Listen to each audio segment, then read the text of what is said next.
as we go through life, staying mentally sharp is something I think pretty much everyone thinks about.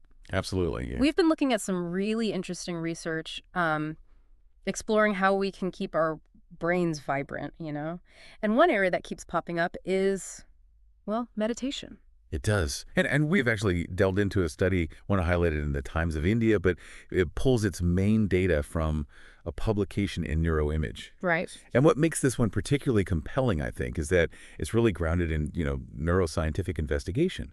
It's trying to move past just how people feel Yeah. and look at actual changes in the brain itself. Exactly. So the big question here, the one this research is tackling, is whether meditation, which, let's face it, most people link with stress relief, can actually influence how our brains age. Uh-huh. So our mission today really is to sort of unpack the key findings from this study and figure out what they might mean for your long-term cognitive health. Yeah. And here's a fascinating little piece right from the start.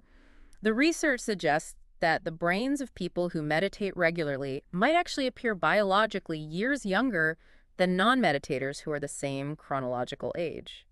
That's quite something, isn't it? Not too remarkable, yeah. It is. It really is quite significant. And, to really get why these findings are so striking, Yeah. it helps to just briefly touch on how the brain normally ages. Okay. So over time, we naturally see some loss of gray matter. That's the stuff in the brain crucial for processing information. Right, the processing centers. Exactly.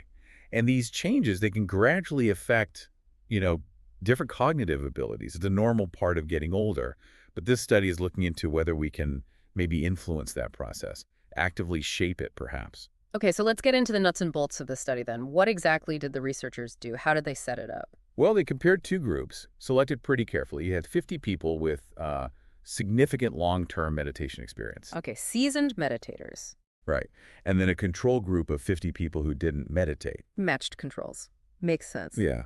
And the key tool they used was something called the BrainAGE Index. That stands for BrainAGE Gap Estimation. BrainAGE Index. Yeah. Yeah, it's a pretty sophisticated machine learning algorithm. Yeah. Really quite a cutting-edge way to analyze brain scans. A machine learning algorithm for BrainAGE. Okay, let's break that down a little. What does that actually mean in practice? Okay, so think of it like this. The algorithm looks really meticulously at high-resolution brain scans.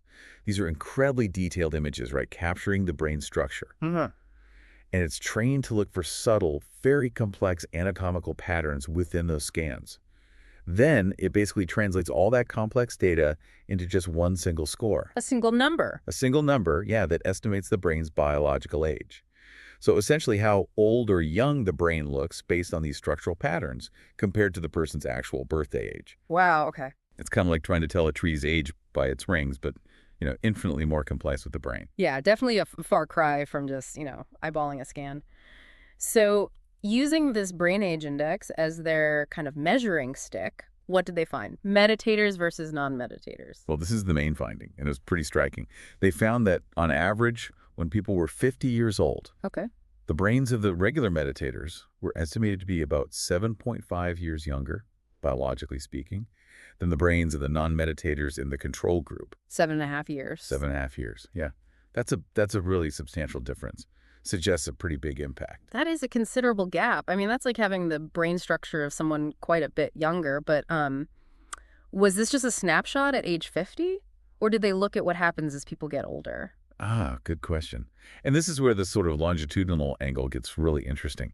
They did look at how these brain age estimates changed as people got older in both groups. Oh. So in the control group, the non-meditators, the estimated brain age pretty much tracked along with their actual chronological age, what you'd sort of expect. Right. Aging is normal biologically. Pretty much. Yeah. But among the meditators, they saw something different happen as they aged beyond 50. Whoa. For every extra year over the age of 50, the meditators' brains were estimated to be an additional 1 month and 22 days younger than their actual age. Wait, so it's not just that they start younger at 50. The gap actually widens over time. The aging process itself is slowing down more. That's exactly what it implies. It suggests a continuous slowing. No. The study authors basically concluded that meditation seems to offer a real protective benefit for the brain. It seems to effectively shield it, to some extent, against that age-related atrophy, the natural shrinking or loss of brain tissue that happens as we get older. So less shrinkage, basically. In essence, yeah. Their findings point towards meditation being linked with a consistently slower rate of biological brain aging right through adult life. Yeah. That's a really powerful idea.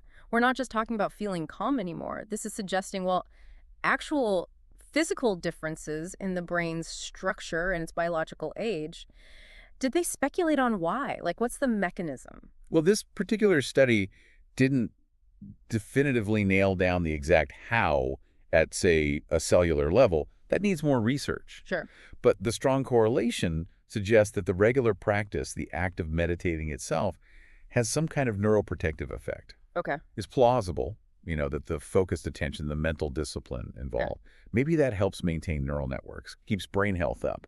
And that could counteract some of the typical age-related decline. So it's almost like exercising the brain, but with focus and awareness instead of, weights. That's a good analogy, yeah. Like maintaining the brain's infrastructure, keeping those connections strong, and working efficiently. And the potential payoff is a brain that isn't just sharper subjectively, but might actually be biologically younger and healthier for longer. Precisely. Yeah. And, what's really encouraging here is how accessible meditation is. Right. As the report pointed out, it's basically a mindfulness practice. It just needs, well, time, commitment, and ideally a quiet space. It's not some expensive or complex intervention. Yeah, that's a key point. It's something most people could realistically try to fit into their day without huge barriers. And now, this research gives a pretty solid science-backed reason to think about it, not just for stress, but for, long-term brain health, potentially slowing down the clock, biologically speaking. Absolutely. And it fits nicely with that broader idea of how interconnected everything is, right?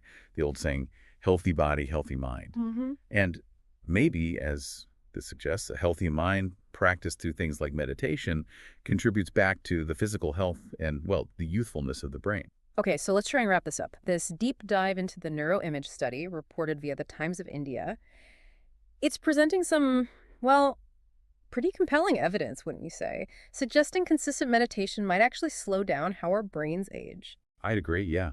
Compelling is the right word, especially highlighting that potential for meditators around 50 to have brains that look significantly younger biologically than their peers. And maybe even more important, that finding about what happens after 50. Exactly. That longitudinal bit. It suggests it's not just a one-off effect at a certain age. If people keep meditating, the rate of biological brain aging seems to stay slower. That points to a sustained protective effect against those age-related changes. It really makes you stop and think, doesn't it, about the long-term picture for our cognitive health. I mean, what could be the cumulative impact of just investing, say, 10 or 15 minutes a day in mindfulness? It's not just about feeling better now. It could be about the actual vitality and resilience of your mind decades down the line. It really poses a provocative question for everyone listening, I think. Given these findings, which are pretty intriguing, what do you think about maybe weaving even a short mindfulness practice into your day? What kind of difference might that investment make to your own brain's health and function in the long run? Definitely something to mull over. Absolutely. Definitely some food for thought there. Well, that brings us towards the end of this particular deep dive. It does. Click like and subscribe to the Unlock Your Mind channel